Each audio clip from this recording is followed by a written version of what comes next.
Hello, my name is Prabhav and I welcome you all to Infinity Academy. I hope you guys are doing great. तो जैसा आप सभी को पता है कि जो हमारा एसएससी जेईई एग्जामिनेशन है उसकी जो डेट्स हैं वो आउट हो चुकी हैं। जो आपके एग्जामिनेशन हैं वो 14 to 16 सितंबर के बीच में है। आपके पास जो टाइम है वो काफ़ी कम बचा है। तो ऐसे में आपको एक चाहिए एक प्रॉपर स्ट्रेटेजी, एक प्रॉपर प्लानिंग जिसको आप फॉलो करके आपकी जो स्टडी है वो अच्छे से कर पाओ, ताकि और आपका जो गोल है उसे आप अचीव कर पाओ। तो मैं आपके लिए लेकर आया हूँ एसएससी जेईई सिविल 2022 के लिए प्रिपरेशन स्ट्रेटेजी।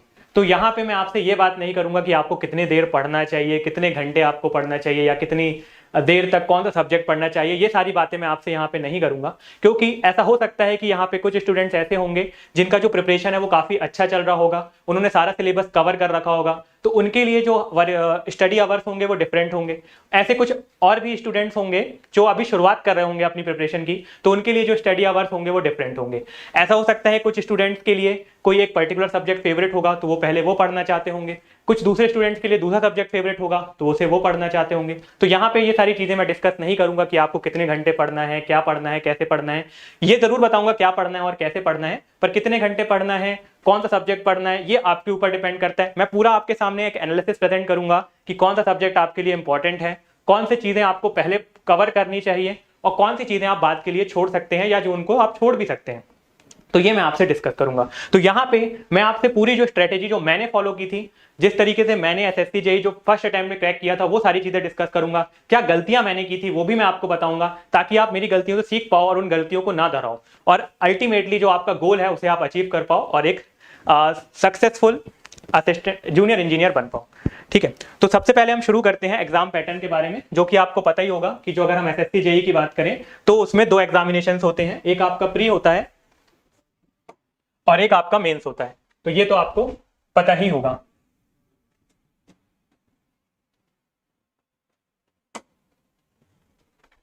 ठीक है, तो जो आपका एग्जामिनेशन पैटर्न की अगर हम बात करें तो आपके दो एग्जामिनेशन होते हैं। पहला आपका प्रीलिम्स होता है और दूसरा आपका मेंस होता है। जब आप प्रीलिम्स को क्वालिफाई करते हो देन ओनली आप मेंस की तरफ जा सकते हो। तो अगर मैं प्रीलिम्स की बात करूं, टोटल वो 200 मार्क्स का होता है, ये आपको पता ही है। और जो आपका मेंस होता है वो 300 मार्क्स का होता है। अब ये जो 200 मार्क्स हैं इसको हमने तीन पार्ट पे डिस्ट्रीब्यूट कर रखा है। पहला आपका होता है जीआई, जनरल इंटेलिजेंस। दूसरा आपका होता है जनरल इंटेलिजेंस और रीजनिंग भी बोल सकते हैं हम इसको। सेकंड हमारा होता है जनरल अवेयरनेस और थर्ड हमारा होता है इंजीनियरिंग सब्जेक्ट। तो जैसा कि आप देख रहे हैं कि जो हमारा इंजीनियरिंग सब्जेक्ट है उनका वेटेज 100 मार्क्स होता है। बाकी जो आपका जनरल अवेयरनेस यानी कि जो आपके maths, science, physics, chemistry, biology ये सारी चीजें, उसका जो वेटेज है वो 50 मार्क्स है। और जो आपका रीजनिंग वाला पार्ट है उसका भी जो वेटेज है वो 50 मार्क्स है। ठीक है, अगर मैं सेफ स्कोर की बात करूं तो आप 130 प्लस में ही आप सेफ स्कोर उसको एक्सेप्ट कर सकते हो।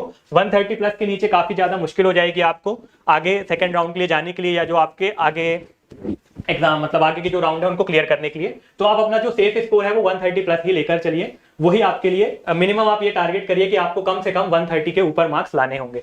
सेकेंडली अगर मैं बात करूं, ऑब्जेक्टिव जो हमारा प्रीलिम्स होता है वो ऑब्जेक्टिव टाइप होता है। यहाँ पे आपके पास एक क्वेश्चन होता है, उसके 4 ऑप्शन होते हैं। अगर आपका एक भी कोई क्वेश्चन गलत होता है तो उसमें आपकी जो नेगेटिव मार्किंग होती है वो 0.25 की होती है।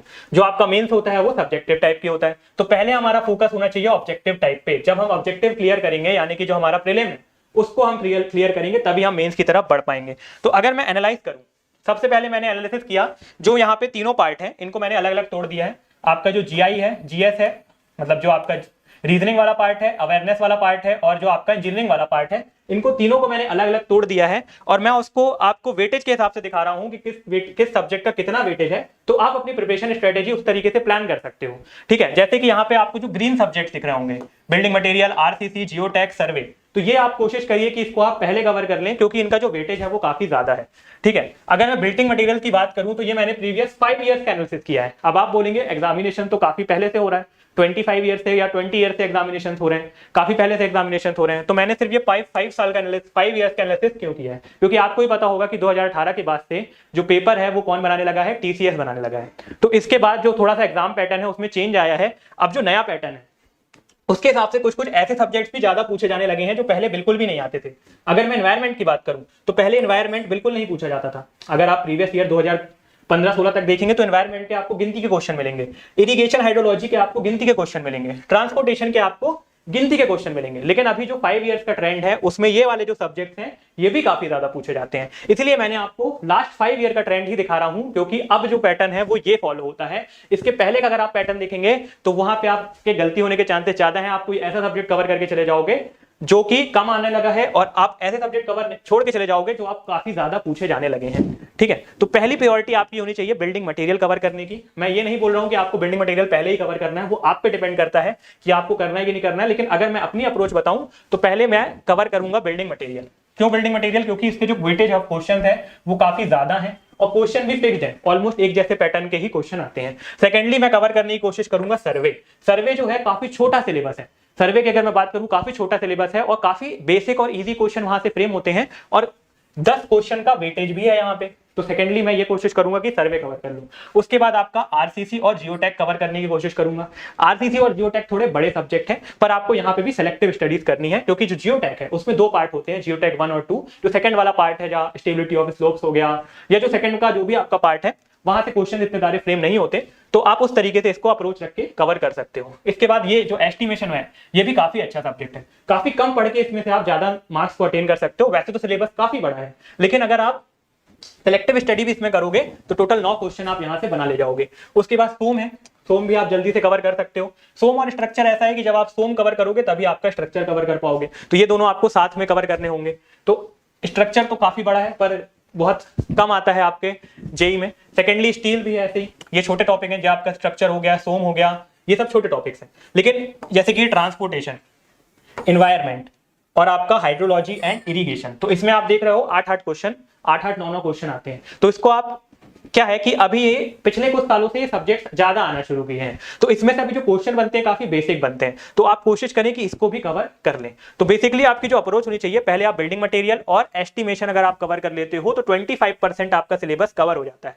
उसके बाद आप कोशिश करें सर्वे भी कवर कर लें, तो बेसिकली आपका 35% सिलेबस कवर हो गया। तो जैसे आप थोड़ा सिलेबस कवर कर लोगे और आपको समझ में आएगा कि इतना परसेंट आपने कवर कर लिया है, तो उस तरीके से आपका जो मोरल है वो भी ऊपर जाने लगेगा और आपका कॉन्फिडेंस भी बिल्ड होता चला जाएगा। तो धीरे धीरे आप बाकी सब्जेक्ट्स भी कवर कर पाओगे। तो कोशिश आपको ये करनी है, आप क्वेश्चन देख लीजिए कि कौन से सब्जेक्ट से कितने क्वेश्चन आते हैं, उस हिसाब से आप अपनी जो स्टडी है उसको प्लान करिए। मैं ये अभी भी आपको बोल रहा हूँ कि मैं ये नहीं बोलूंगा कि पहले कौन सा पढ़ना है, कितने घंटे कौन सा सब्जेक्ट पढ़ना है, क्योंकि वो पर्सन टू पर्सन डिपेंड करता है, उसकी एबिलिटीज पे डिपेंड करता है कि वो कौन सा सब्जेक्ट। हो सकता है किसी की अगर याद करने का पावर ज्यादा होगी तो बिल्डिंग मटेरियल ज्यादा अच्छे से जल्दी याद कर लेगा, किसी के अगर न्यूमेरिकल अच्छा है, किसी की फिजिक्स अच्छी है तो वो सोम जल्दी समझ लेगा। तो उस तरीके से डिपेंड करता है पर्सन टू पर्सन। पर ये मैंने आपको पूरा एनालिसिस बता दिया कि कौन से सब्जेक्ट में कितने नंबर आते हैं, और उस हिसाब से आप अपनी प्रिपरेशन स्ट्रेटेजी को प्लान कर सकते हो कि कौन सा सब्जेक्ट आपको पहले करना है।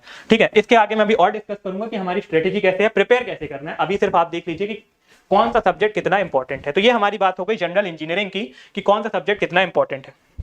सेकेंडली मैं बात करता हूं जनरल अवेयरनेस का, जिसका वेटेज होता है 50 मार्क्स। ठीक है, 50 मार्क्स का ये आपका जनरल अवेयरनेस आता है। अब इसमें भी आपको देखिए, सबसे पहले अगर मैं बात करूं, देखिए ये नीचे वाले थोड़े से मैंने ग्रीन बनाए हुए हैं, ऊपर वाले रेड बनाए हुए हैं। अब आपको लग रहा होगा ज्योग्राफी से 8 क्वेश्चन आते हैं, उसके बाद भी मैंने आपका यहाँ पे से रेड क्यों बनाया हुआ है।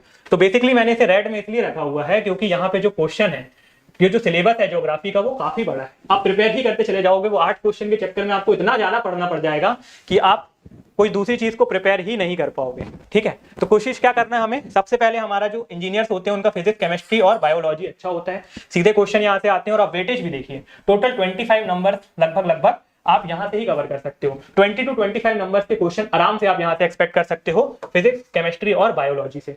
ठीक है, तो ये 2-3 चीजें, जो 3 सब्जेक्ट हैं, इनको आपको पहले कवर करना है।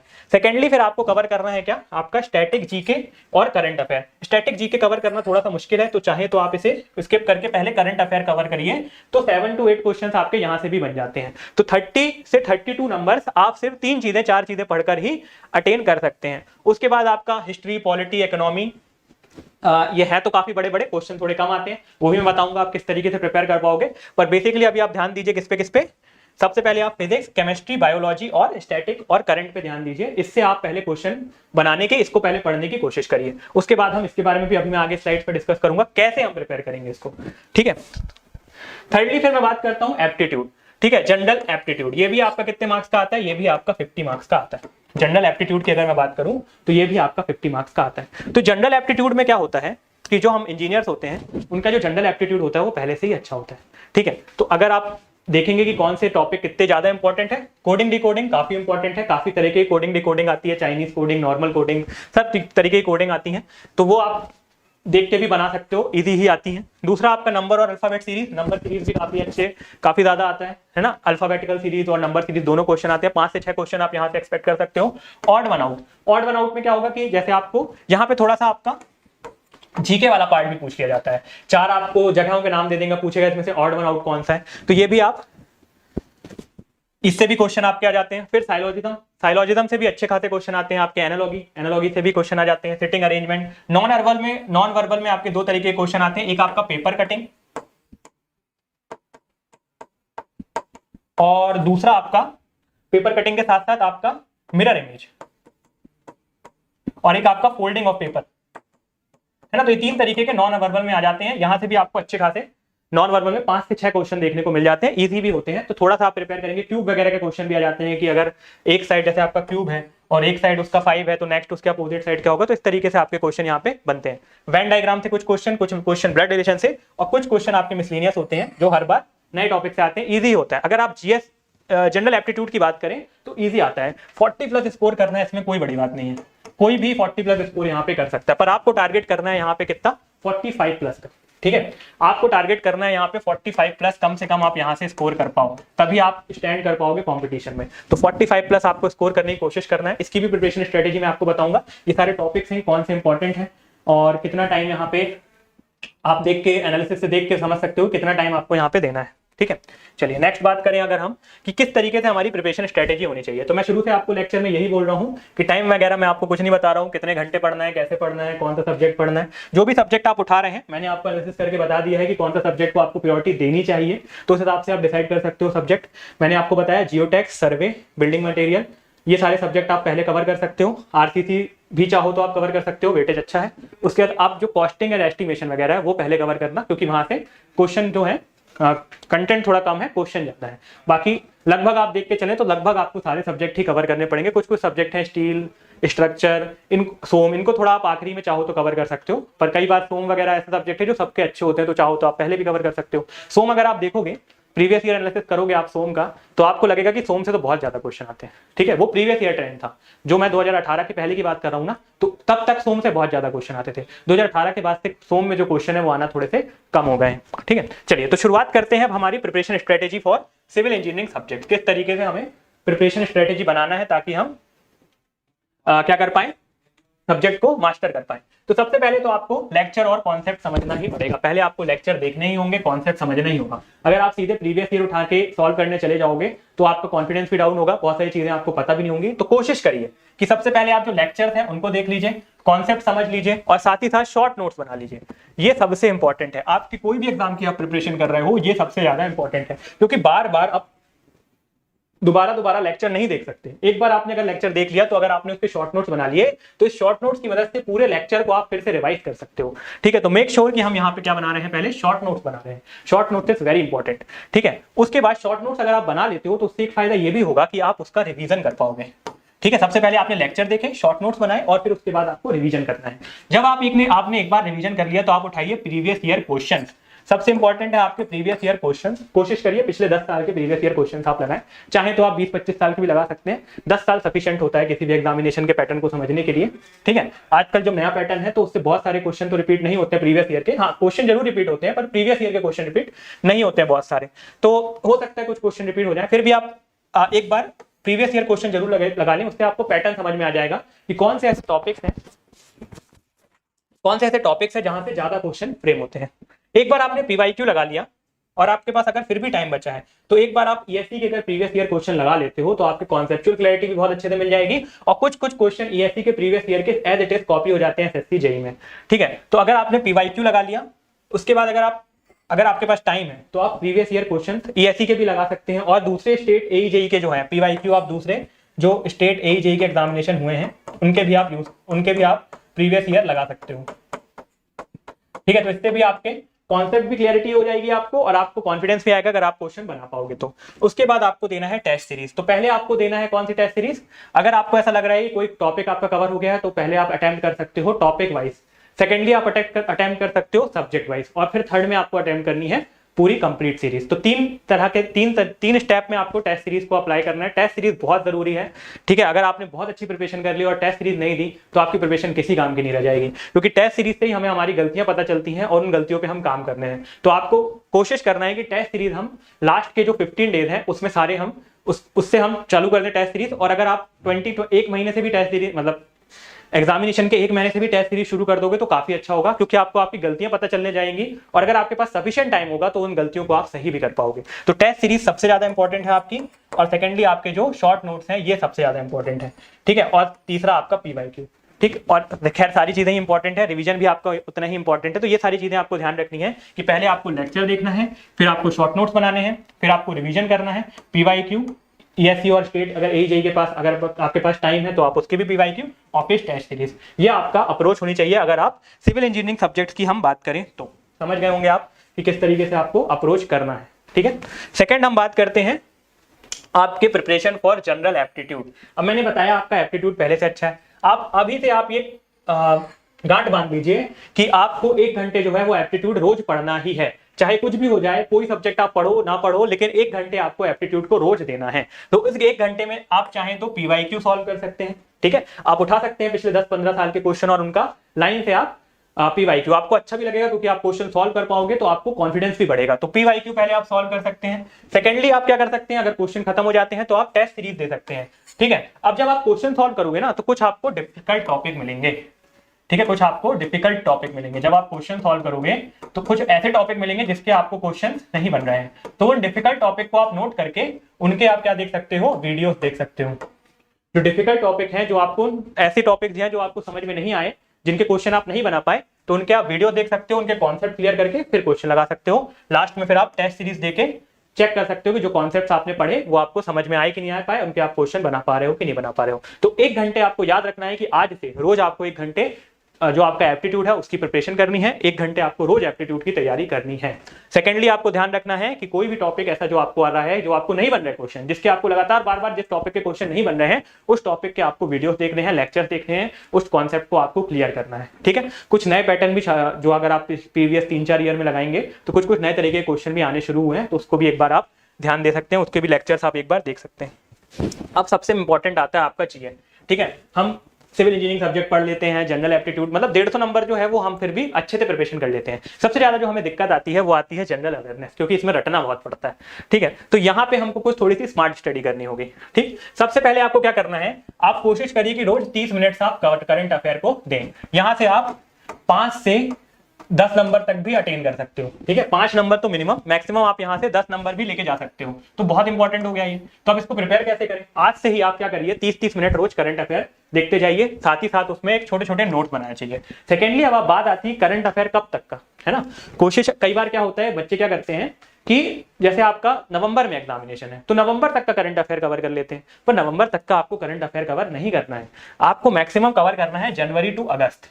कब तक करना है आपको, जनवरी टू अगस्त। अगस्त के बाद आपका सितंबर, अक्टूबर, नवंबर के करंट अफेयर को कवर करने की जरूरत नहीं है। चलिए आपको बहुत सेफ होना है, आपको फिर भी डर लग रहा है अगर, तो आप कोशिश करिए कि सितंबर कवर कर लीजिए, ठीक है। सितंबर के आगे का करंट अफेयर आपको किसी भी हाल में कवर नहीं करना है, क्योंकि वहां से क्वेश्चंस नहीं आएंगे। मैक्सिमम जो करंट अफेयर के क्वेश्चन आ सकते हैं वो सितंबर तक के ही आ सकते हैं, वो भी बहुत सेफर साइड ले लिया हमने, ठीक है। अगस्त तक भी करेंगे तो चल जाएगा काम। तो जनवरी टू सितंबर ले लेते हैं हम, यहां तक का आपको करंट अफेयर कवर करना है और रोज कोशिश करना है कि 30 मिनट्स हम करंट अफेयर देखें और कुछ छोटे छोटे हम नोट्स बना लें, ताकि जब हमें रिवाइज करना हो तो उस 30 मिनट का जो लेक्चर हमने देखा है उसे फिर से हमें ना देखना पड़े, हम सिर्फ नोट्स के फॉर्म में 5 से 6 मिनट में उसको रिवाइज कर लें, ठीक है। तो ये आपको याद रखना है।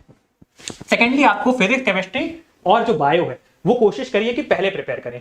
बाकी दूसरे टॉपिक से पहले आप फिजिक्स, केमिस्ट्री, बायो को प्रिपेयर करें। उससे क्या फायदा होगा, ये तो पहली चीज आपने पढ़ी भी होंगी बहुत सारी चीजें इसमें, और प्रिपेयर भी जल्दी हो जाएगा, क्वेश्चन भी आपको बन जाएंगे, ठीक है। थर्ड, उसके बाद जो कोई भी चीज आप याद कर रहे हो, जैसे आप स्टैटिक जीके पे जाओगे, ज्योग्राफी पे जाओगे, हिस्ट्री पे जाओगे, पॉलिटी पे जाओगे, इकोनॉमी पे जाओगे, तो कोशिश करो आप छोटी छोटी वहां में ट्रिक्स बना लो। अगर वो ट्रिक्स यूज करोगे आप तो डेफिनेटली आप चीजें ज्यादा टाइम तक याद रख पाओगे। तो कुछ एक शॉर्ट ट्रिक्स, जैसे बहुत सी शॉर्ट ट्रिक्स है, अगर कभी मौका मिलेगा तो डेफिनेटली मैं आपके साथ शेयर करूंगा।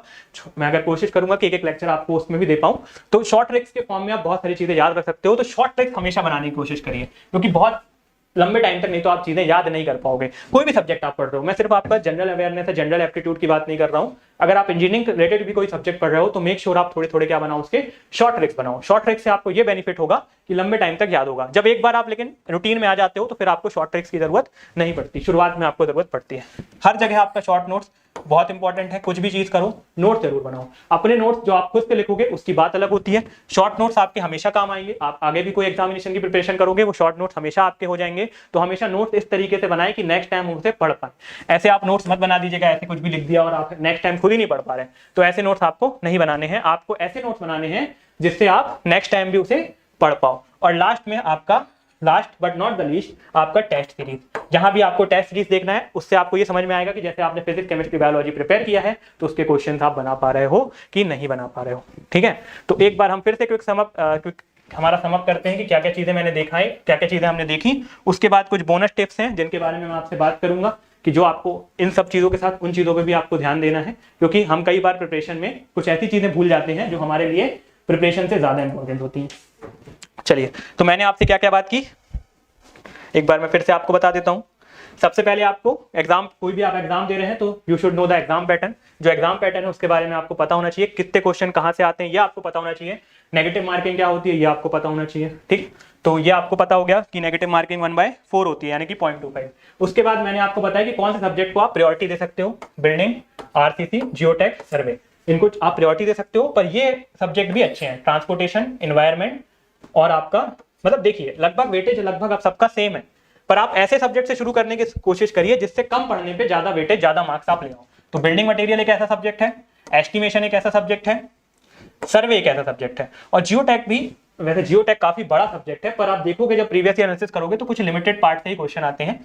तो कोशिश करो आप ये ट्रांसपोर्टेशन पहले कर लो। तो ये 4 सब्जेक्ट अगर आप पहले कर लोगे तो आपको काफी बेनिफिट मिलेगा। और दूसरा एक चीज और ट्राई कर सकते हो कि कई बार आप एक चीज करते हो लगातार तो वो काफी मोनोटोनस हो जाता है। ठीक है, तो आपको क्या लगता है कि आप बोर हो जाते हो, तो आप 2 सब्जेक्ट साथ में उठा सकते हो। तो आप ये भी कर सकते हो। एक स्ट्रेटेजी हमारी ये हो सकती है कि 2 बड़े सब्जेक्ट हम साथ में उठा लें, या एक स्ट्रेटेजी हमारी ये हो सकती है कि एक बड़ा और एक छोटा सब्जेक्ट उठा लें। जैसे अगर आप बिल्डिंग उठा रहे हैं तो बिल्डिंग के साथ आप एस्टिमेशन उठा सकते हो, छोटा सब्जेक्ट है। सोम उठा रहे हो तो सोम के साथ आप सर्वे उठा सकते हो, एक छोटा, एक ये बड़ा सब्जेक्ट हो गया, एक छोटा सब्जेक्ट हो गया। जियोटेक के साथ आप स्टील उठा सकते हो। तो इस तरीके से भी आप अपनी प्लानिंग कर सकते हो, वो डिपेंड करेगा आप पे। अगर आप एक सब्जेक्ट लगातार पढ़ने में कंफर्टेबल है तो आप एक उठा सकते हो। अगर आपको ऐसा लग रहा है कि एक सब्जेक्ट आप लगातार नहीं पढ़ पाओगे तो आप 2 सब्जेक्ट भी साथ में उठा ले सकते हो। ठीक है, तो ये आपको ध्यान में रखना है। और इसके अलावा आपको हमेशा कोशिश करना है, वो अभी आपको मैं बोनस टिप्स में बताऊंगा।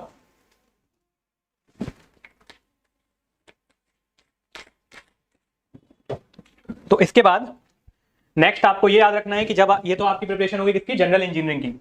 अवेयरनेस में ध्यान देना है किस पे, current affair, static GK, biology, physics और केमिस्ट्री, इन टॉपिक्स पे हमें पहले ध्यान देना है।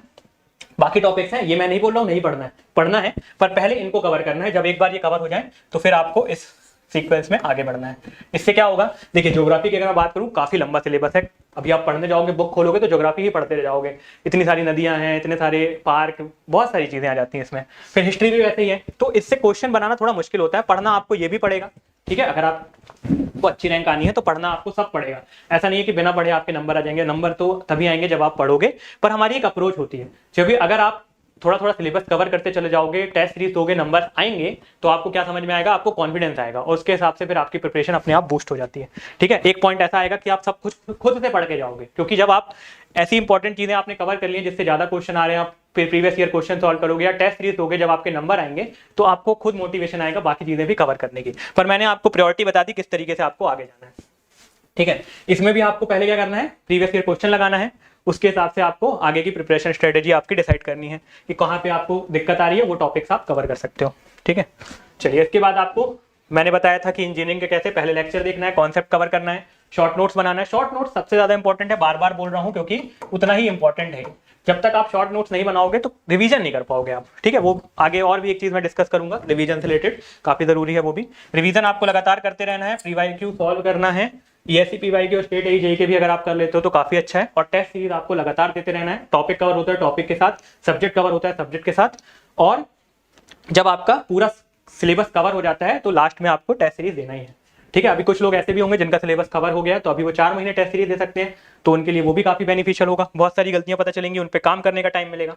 ठीक है, अगर आपको मैं जनरल एप्टीट्यूड की बात करूं तो वो भी मैंने आपको बता दिया किस तरीके से आप कवर कर सकते हो और कौन से टॉपिक्स आप पहले कवर करो और कौन से टॉपिक्स आप बाद में कवर करो, वो डिपेंड करता है आपके ऊपर। ठीक है, मैं ये नहीं बोलूंगा कि आप पहले कोडिंग करो, पहले आप सेटिंग अरेंजमेंट करो, वो आपके ऊपर डिपेंड करता है, क्योंकि हर पर्सन का जो कैपेबिलिटी होती है वो अलग अलग होती है। तो अगर आपका हो सकता है अरेंजमेंट अच्छा हो तो आप कोडिंग डिकोडिंग पे काम करो, जो आपका वीक टॉपिक है पहले आप उस पर काम करो, क्योंकि जो स्ट्रॉन्ग टॉपिक है उसके क्वेश्चन तो आप बना ही लोगे। ठीक है, तो हमें क्या कोशिश करना है, हमें कोशिश करना है कि कम से कम 45 प्लस हम ला पाए किससे, एप्टीट्यूड से, 30 प्लस हम ला पाए किससे, हमारे जनरल अवेयरनेस से, और 70 से 75 हम ला पाए किससे, हमारे इंजीनियरिंग से। तो अगर ये तीनों चीजें आप कर पाते हो, ठीक है, तो देखिए कितना हो गया, 75 प्लस 70 145 मार्क्स हो गए। 145 मार्क्स अगर आप ला पाओगे तो डेफिनेटली आपका प्री जो है वो निकलेगा ही निकलेगा। ठीक है, और मेंस में भी आपको काफी, क्योंकि नंबर दोनों के काउंट होते हैं यहाँ पे, तो उसमें भी आपको काफी बेनिफिट रहेगा। तो 145 से 150 का टारगेट करना है। ठीक है, और कोशिश करना है किसी भी हाल में 135 के नीचे हमें नहीं जाना है। ठीक है, क्योंकि फिर आपका बहुत रिस्की हो जाएगा मामला। ठीक है, 135 के प्लस ही रहना हमें। चलिए, तो ये आपको मैंने जनरल अवेयरनेस की स्ट्रेटेजी बता दी। पहले हम शुरू करेंगे किससे, करंट अफेयर से। रोज हम करंट अफेयर पढ़ेंगे, यहाँ से क्वेश्चन बनाना क्योंकि आसान हो जाएगा। अगर रोज आप पढ़ोगे तो 5 से 6 नंबर शोर शॉर्ट आप यहाँ से ला पाओगे, कभी कभी 10 नंबर तक के क्वेश्चन भी यहाँ से आ जाते हैं। ये भी मैंने आपको बता दिया। 6 से 7 महीने के करंट अफेयर सफिशिएंट होते हैं, मैंने आपको 8 बोल दिया। ठीक है, आपको अगर सेफ रहना है तो मैक्सिमम 8, उससे ज्यादा पढ़ने की जरूरत नहीं है। 6 से 7 महीने भी पढ़ोगे तो it is okay, alright, sufficient है। Physics chemistry math, physics chemistry bio पे ज्यादा ध्यान देना है, क्योंकि वो इंजीनियर्स के स्ट्रॉन्ग पॉइंट है और उन्हें हम जल्दी भी कवर कर पाएंगे, क्योंकि हमें कुछ ना कुछ कॉन्सेप्ट पहले से पता होंगे। सोम में बहुत सारी चीजें हमने पढ़ी होंगी, इन्वायरमेंट में हमने बहुत सारी चीजें पढ़ी होंगी, बायोलॉजी की, केमिस्ट्री की भी हम बहुत सारी चीजें ऐसी हैं जो हम पहले से पढ़े होते हैं, जानते हैं, बस हमको उनको रिवाइज करना है। Try to remember things using trick, कोशिश करिए ट्रिक्स बनाइए, ट्रिक्स को भी रिवाइज करिए, वरना ट्रिक ही भूल जाएंगे कि क्या ट्रिक बनाई थी। शॉर्ट नोट्स भी बनाते रहिए, शॉर्ट नोट बनाने से भी काफी फायदा है। बार बार आपको बोल रहा हूँ, शॉर्ट नोट्स मस्ट है, बनाना ही है। ठीक है, फिर आपकी टेस्ट सीरीज भी उतनी इंपॉर्टेंट है। चलिए अब बात करते हैं कुछ बोनस टिप्स के बारे में जो आपको सबसे ज्यादा ध्यान देनी है। सबसे पहले आपको मोटिवेटेड रहना है। जब आप प्रिपरेशन शुरू करोगे, टेस्ट सीरीज दोगे, नंबर कम आएंगे। मेरे भी आए थे, सबके आते हैं, जिसका रैंक 1 आएगा उसके भी टेस्ट सीरीज में नंबर कम आते हैं। तो आपको ये नहीं सोचना है कि मेरे नंबर कम आए क्यों। ठीक है, आपको मोटिवेटेड रहना है। कभी भी डिमोटिवेशन फील होए तो हमेशा ये सोचिएगा कि किस लिए आपने शुरुआत की थी, क्यों आपने शुरू किया था प्रिपरेशन करना, और आपका ड्रीम क्या है और आप क्या अचीव करना चाहते हो। ये अगर आप सोच के प्रिपरेशन करोगे तो हमेशा मोटिवेटेड रहोगे। ठीक है, क्योंकि अगर मैं आज आपको 4 वर्ड बोल के मोटिवेट कर दूं तो मोटिवेशन खत्म हो जाता है कुछ दिनों में, फिर आप डिमोटिवेट हो जाओगे। जब तक आपका मोटिवेशन अंदर से नहीं आ रहा है, किस लिए आपने शुरू की थी, किस लिए आप क्यों बनना चाहते हो आप जूनियर इंजीनियर, जब तक आप ये सोच के पढ़ाई नहीं करोगे आप मोटिवेटेड नहीं रह पाओगे। ठीक है, कोशिश कर सकते हो, कुछ मोटिवेशनल गाने से भी काफी हेल्प मिलती है, वो भी लगातार रोज सुन सकते हो। अगर कभी आपको ऐसा लग रहा है बोर हो गए हैं, टाइम नहीं है, तो वो गाने या मोटिवेशनल थॉट्स पढ़ सकते हो, गाने सुन सकते हो। किसी भी अच्छे लीडर्स के जो सक्सेसफुल हैं उनके कोट्स पढ़ सकते हो, उनके वीडियोस देख सकते हो, मतलब उनकी जो स्पीचेस हैं वो देख सकते हो, उससे भी काफी मोटिवेशन में हेल्प मिलेगी। पर अल्टीमेटली जो आपका मोटिवेशन है वो अंदर से आना चाहिए कि आपने शुरुआत क्यों की थी और क्यों आप पढ़ रहे हो। कम या ज्यादा नंबर मैटर नहीं करते, लगातार हमको जो है प्रिपरेशन करते रहना है और लगातार हमको कोशिश भी करते रहना है। सेकंड, आपको कॉन्सेंट्रेटेड रहना है और फोकस्ड रहना है। ऐसा नहीं कि एक दिन पढ़ा दूसरे दिन नहीं पढ़ा। ठीक है, एक पॉइंट और भी ऐड करूंगा यहाँ पे, आपको कंसिस्टेंट रहना है। कई लोगों के साथ अभी क्या होगा, जब वो प्रिपरेशन शुरू करेंगे तो कुछ दिन तो बड़े अच्छे से प्रिपेयर कर लेंगे, 1-2 दिन तो बड़ा जोश रहेगा कि ठीक है जूनियर इंजीनियर बनना है, तीसरे दिन से प्रिपरेशन खत्म, क्योंकि जो अपना जोश है वो खत्म। ठीक है, तो कंसिस्टेंट रहना है। रैंक उसकी नहीं आती जो बहुत होशियार होता है या जो उसको सारे कॉन्सेप्ट क्लियर होते हैं, रैंक उसकी आएगी, सिलेक्शन उसका होगा जो कंसिस्टेंट होगा। हो सकता है कोई कॉन्सेप्ट आज आपका वीक हो, पर लगातार जब आप उस पर काम करोगे, कंसिस्टेंटली आप उस पर काम करोगे, तो कल वो आपका जो कॉन्सेप्ट वीक था वो बहुत ज्यादा स्ट्रॉन्ग भी होगा। तो कोशिश करना है कि कंसिस्टेंसी हमारी बनी रहे। अगर हम एक दिन 6 घंटे पढ़, मैं इसलिए आपको शुरुआत से बोल रहा हूँ कि 10 घंटे हमें कोशिश नहीं करना है पढ़ने की। हमें कोशिश करना है कि अगर हम पहले दिन 5 घंटे या 4 घंटे पढ़ रहे हैं तो नेक्स्ट डे भी हम 4 से 5 घंटे पढ़ पाए, और धीरे धीरे 20-20 मिनट्स का टेनर बढ़ाते जाएं। पहले दिन आप बैठोगे नहीं पढ़ पाओगे 10 घंटे, 10 घंटे क्या 2 घंटे बैठने में आपको हालत खराब हो जाएगी। तो 2 घंटे पढ़िए। ठीक है, अगले दिन कोशिश करिए कि 2.5 पढ़ूंगा, अगले दिन कोशिश करिए 3 पढ़ूंगा। तो एक आप प्रॉपर पेस पे आ गए कि 6 से 7 घंटे की आप सिटिंग लेने लगे हो, या 5 से 6 घंटे की अगर आप सिटिंग लेने लगे हो, तो रेगुलरली आप उसे मेंटेन करिए कि आप 5 से 6 घंटे की सिटिंग रोज ले पा रहे हो। ठीक है, तो ये भी आपको कोशिश करना है कि कंसिस्टेंसी आपकी बनी रहे। ठीक है, ये मैं आपको इसलिए बार बार बोल रहा हूँ क्योंकि कंसिस्टेंसी, सारे जितने पॉइंट्स मैंने बोलूंगा सब इंपॉर्टेंट है, पर कंसिस्टेंसी सबसे ज्यादा इंपॉर्टेंट है। आप किसी भी फील्ड में बात करें या कोई भी एग्जामिनेशन की बात करें, तो 1 या 2 दिन पढ़ने से सिलेक्शन नहीं होते। थर्ड आता है आपका स्पीड एंड एक्यूरेसी। कई बार ऐसा होता है सारे कॉन्सेप्ट पता है, सारे क्वेश्चन सॉल्व कर पाते हैं, पर 2 घंटे में नहीं कर पाते। आपको ये भी याद रखना है, टाइम लिमिट भी बहुत इंपॉर्टेंट है। एसएससी जेईई एग्जामिनेशन में आपको टाइम कितना मिलना है, सिर्फ और सिर्फ 2 घंटे मिलना है। 2 घंटे में आपको 200 क्वेश्चन सॉल्व करने हैं, और 200 क्वेश्चन यानी कि हर 1 मिनट में आपको एक क्वेश्चन सॉल्व करना है, तो आपको स्पीड काफी चाहिए। कई बार ऐसा होता है, मेरे साथ भी हुआ है कि सारे क्वेश्चन बनते हैं पर टाइम ही नहीं बचा, है ना, सारे क्वेश्चन बनते हैं, टाइम ही नहीं बचा। तो उसके लिए आपको क्या करना पड़ेगा, टेस्ट सीरीज देनी पड़ेगी। स्पीड और एक्यूरेसी के लिए क्या इंपॉर्टेंट है, आपकी टेस्ट सीरीज। टेस्ट सीरीज आप दीजिए। एक और ट्रिक बता रहा हूं यहाँ पे मैं, स्पीड और एक्यूरेसी इंक्रीज करने के लिए आप प्रीवियस ईयर के जो क्वेश्चंस है ना उसको टेस्ट के फॉर्म में भी दे सकते हो। जो पूरा क्वेश्चन है, जैसे अभी आप सॉल्व करोगे इनिशियली, तो आपको सब्जेक्ट वाइज आप चालू करोगे पढ़ना, तो हर एक साथ आपके सारे सब्जेक्ट आएंगे, तो आपको, क्योंकि आप रिवीजन भी किए रहोगे और उसके बाद जब आप टेस्ट सीरीज दोगे तो आप सॉल्व कर पाओगे क्वेश्चन। लेकिन अगर जब आप पूरी कंप्लीट लेंथ की टेस्ट सीरीज दोगे तो उसमें जो क्वेश्चन होंगे वो जम्बल्ड होंगे, अलग अलग टॉपिक्स के क्वेश्चन आपको अलग अलग जगह दिखेंगे। तो कोशिश करिए कि आप एक बार जो फुल लेंथ कि आपकी टेस्ट सीरीज है उसे दीजिए। आप प्रिपरेशन अभी शुरू करने जा रहे हो, तो आप प्रिपरेशन शुरू करने के पहले भी एक टेस्ट सीरीज अटेम्प्ट कर सकते हो कि कौन कौन से टॉपिक्स हैं जो आपको अभी बन रहे हैं, कौन कौन से टॉपिक में ज्यादा काम करने की जरूरत है। अभी आप अगर एग्जाम दे रहे हैं तो आपके कितने नंबर आ रहे हैं, तो आप ये भी कर सकते हो। अभी आप जाओगे तो कहीं भी आपको एक टेस्ट सीरीज तो फ्री में मिल ही जाएगी, तो आप उस सीरीज को पहले दे सकते हो एग्जामिनेशन के। अभी जैसे आप प्रिपरेशन शुरू कर रहे हो तो अभी आप उसे एक सीरीज दे सकते हो, मतलब एक टेस्ट सीरीज अभी आप शुरू कर सकते हो। उसके बाद आपको ये पता चल जाएगा कि आपके वीक पॉइंट्स क्या है, स्ट्रॉन्ग पॉइंट्स क्या है, तो उस तरीके से आप अपनी प्रिपरेशन प्लान कर सकते हो। ठीक है, तो मैंने अभी तक ये क्या बात होगी हमारी स्पीड एंड एक्यूरेसी, तो उसको हम कैसे इंक्रीज कर पाएंगे, बाय टेस्ट सीरीज। तो किससे कर पाएंगे हम, बाय टेस्ट सीरीज से ही हम इसे इंप्रूव कर पाएंगे। ठीक है, टेस्ट जब तक नहीं देंगे स्पीड एक्यूरेसी नहीं पता चलेगी, जब तक आप टाइम के साथ क्वेश्चन को नहीं सॉल्व करोगे। नहीं तो दिन भर लगाओगे तो क्वेश्चन तो सॉल्व हो ही जाएगा। उसके बाद आपका आता है टाइमली रिवीजन, सबसे इंपॉर्टेंट पॉइंट है। क्या होता है, अभी आपने शुरू किया, बिल्डिंग मटेरियल पढ़ लिया, एस्टिमेशन पढ़ लिया, 2 महीने बाद भूल गए। जब 2 महीने बाद नोट्स उठा के देखोगे तो लगेगा पहली बार पढ़ रहे हो, तो फिर आपकी जो मेहनत है वो तो खराब हो गई। तो कोशिश करना है कि हर 3 से 4 दिन में सब्जेक्ट रिवाइज करते जाएं। उसमें क्या आएगा आपका काम, शॉर्ट नोट्स। ये टाइमली रिवीजन के लिए कौन हेल्प करेगा, हमारा शॉर्ट नोट्स। तो कोशिश करिए शॉर्ट नोट्स बनाएं और उसको लगातार रिवाइज करें। शॉर्ट नोट्स बनाएं और उसको रिवाइज करते रहें। कोई नया सब्जेक्ट शुरू कर रहे हैं बिल्कुल करिए, लेकिन उसके पहले जो आपका सब्जेक्ट हो चुका है उसे रिवाइज करिए। अगर रिवीजन, सबसे बोरिंग काम होता है रिवीजन। कोई एक सब्जेक्ट अगर हम पढ़ लिए उसको फिर से पढ़ना बहुत मुश्किल काम है, लेकिन अगर आप टाइमली रिवीजन करते रहोगे तो डेफिनेटली आप सक्सेस पा पाओगे, अदरवाइज बहुत मुश्किल हो जाएगी अगर आपने रिवीजन नहीं किया तो। सारी चीजें हम ध्यान में रखते हैं, हेल्थ और स्लीप ध्यान में नहीं रखते। ठीक है, लग गए आज से 10-10 घंटे पढ़ने, 15-15 घंटे पढ़ने, क्या हो गई, अल्टीमेटली हेल्थ खराब हो गई। ठीक है, स्लीप ध्यान नहीं दे रहा है, स्लीप बहुत इंपॉर्टेंट है। स्लीप अगर आपने प्रॉपर स्लीप नहीं ली तो आपकी जो रीजनरेटिंग पावर होती है ब्रेन की वो खराब हो जाएगी, है ना, चीजें आप याद नहीं रख पाओगे। ठीक है, तो अगर आपको चीजें अच्छे से याद रखनी है तो कोशिश करिए प्रॉपर स्लीप लीजिए, प्रॉपर सोइए। ऐसा नहीं है कि आप 2-3 घंटे, 2-3 दिन तो आप हो जाएगा 2-3 घंटे सो के पढ़ाई कर लिए, बहुत देर तक पढ़ाई कर लिए, वो कोई इंपॉर्टेंट नहीं है। स्लीप आपकी इंपॉर्टेंट है। 7 से 8 घंटे सोने की कोशिश करिए, मिनिमम 6 घंटे आपको सोना है, वरना आपकी जो मेमोरी पावर है वो खराब होने लगेगी। तो कोशिश करिए 6 से 7 घंटे सोना है। आप खुद एक बार खुद आप इस एक्सपेरिमेंट को करके देख लीजिएगा। एक बार कोई सब्जेक्ट पढ़िएगा बिना सोए, और अगली बार कोई दूसरा सब्जेक्ट पढ़िएगा जिसमें आपने प्रॉपर स्लीप लिया है। तो जो आप प्रॉपर स्लीप लेकर जिस सब्जेक्ट को प्रिपेयर करोगे डेफिनेटली वो ज्यादा अच्छे तरीके से आप उसे प्रिपेयर कर पाओगे। ये गलती मैंने भी की थी, नहीं सोते थे और पढ़ाई करते थे, चीजें भूलने लगोगे। ठीक है, बहुत अच्छा। देखिए, अगर आप कोई जबरदस्ती कोई चीज अपने आप से कराओगे तो बहुत अच्छे से नहीं कर पाओगे। अगर आप अपनी स्लीप को छोड़ के लगातार पढ़ाई करने की कोशिश करोगे बहुत अच्छे से नहीं पढ़ पाओगे। तो कोशिश करिए 6 से 7 घंटे हम आराम से सो रहे हैं। बाकी आपके पास बहुत 17-18 घंटे है दिन में, उसमें भी अगर आप 10 घंटे निकाल लेते हो तो बहुत ज्यादा है। ठीक है, 10 घंटे तो शुरुआत में निकालना बहुत मुश्किल है, पर अगर आप निकाल पा रहे हो 10 घंटे तो बहुत अच्छी बात है।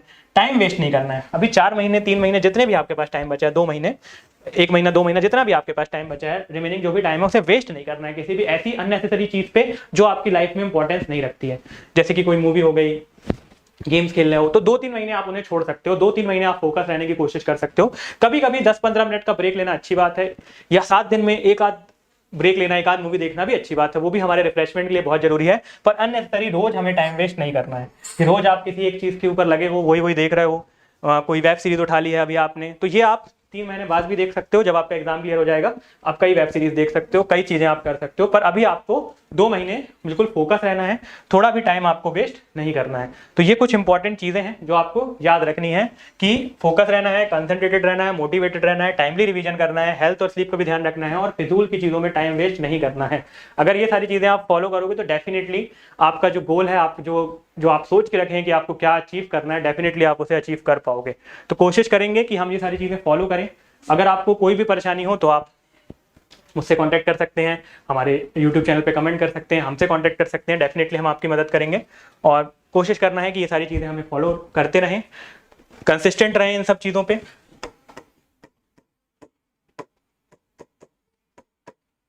और सारी चीज़ें इसी जिस तरीके से मैंने बताई फॉलो करें और डेफिनेटली आप जो आपकी सक्सेस है वो आपको मिलेगी और आप कुछ बेहतर अपनी लाइफ में कर पाएंगे। ठीक है, तो इसके अलावा थोड़ी सी कुछ इन्फॉर्मेशन मैं और देना चाहता हूँ, जैसे कि अगर आपको प्रिपरेशन करनी है हमारे साथ, अगर आप चाहें तो प्रिपरेशन कर सकते हैं।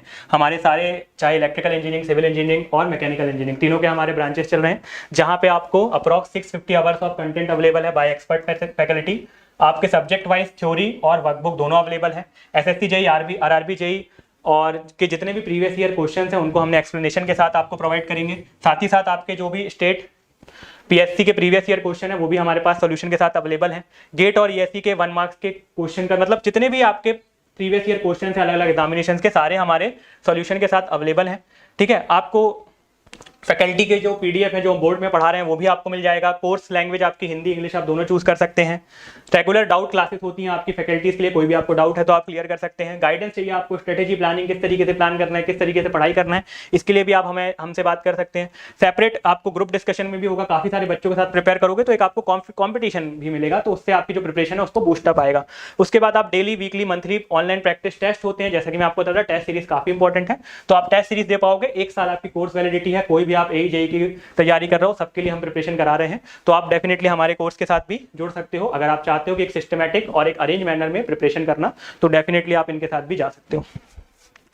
ठीक है, उसके अलावा आप हमारे जो यूट्यूब चैनल है इन्फिनिटी एजुकेशन AJE उसको भी सब्सक्राइब कीजिए और don't forget to hit the like button. अगर आपको ये वीडियो अच्छा लगा है तो प्लीज़ मेक श्योर आप लाइक बटन भी दबा रहे हो और साथ ही साथ आपको सब्सक्राइब भी करना है। तो बहुत सारा फ्री कंटेंट आपको हमारे ऐप पे भी मिल जाएगा, आप चाहें तो हमारे ऐप पे भी जा सकते हैं, वहाँ से काफ़ी सारा फ्री कंटेंट देख सकते हैं। और प्लीज़ मेक श्योर कि आपसे हम पढ़ाई बिल्कुल लगातार शुरू कर दें और अपना कोई भी टाइम वेस्ट ना करें। कोई भी क्वेरी या कोई भी डाउट हो तो always feel free to contact us. आप हमें जब चाहें तब कॉन्टैक्ट कर सकते हैं। We are here to help you, right. कोई भी प्रॉब्लम हो, कोई भी डिफिकल्टी हो तो we are here to help you. तो उम्मीद करता हूँ आपको ये सेशन जो मैंने लिया था, जो भी प्रिपरेशन स्ट्रेटेजी बताई, पसंद आई होगी। अगर पसंद आई तो लाइक कर सकते हैं, नहीं पसंद आई तो डिसलाइक कर सकते हैं। चैनल पे नए हैं तो सब्सक्राइब कर सकते हैं और don't forget to hit the bell icon. Thank you so much आपके टाइम के लिए। उम्मीद करता हूँ कि यहाँ से कुछ ना कुछ आप सीख के जाएंगे। और ये सारी जो स्ट्रेटजी मैंने बताई मैंने खुद भी फॉलो की थी, मुझे भी इसका रिजल्ट देखने को मिला था। 3 महीने में आप डेफिनेटली एग्जामिनेशन अगर आप 0 से पे हैं तो भी आप क्रैक कर सकते हैं। अगर आपकी प्रिपरेशन है तो फिर आप डेफिनेटली क्रैक कर सकते हैं। तो ये जो रिजल्ट, ये जो चीज़ें हैं, उम्मीद करता हूँ ध्यान में रखेंगे आप। तो thank you so much for your time. Have a great day, keep smiling, keep learning and stay motivated.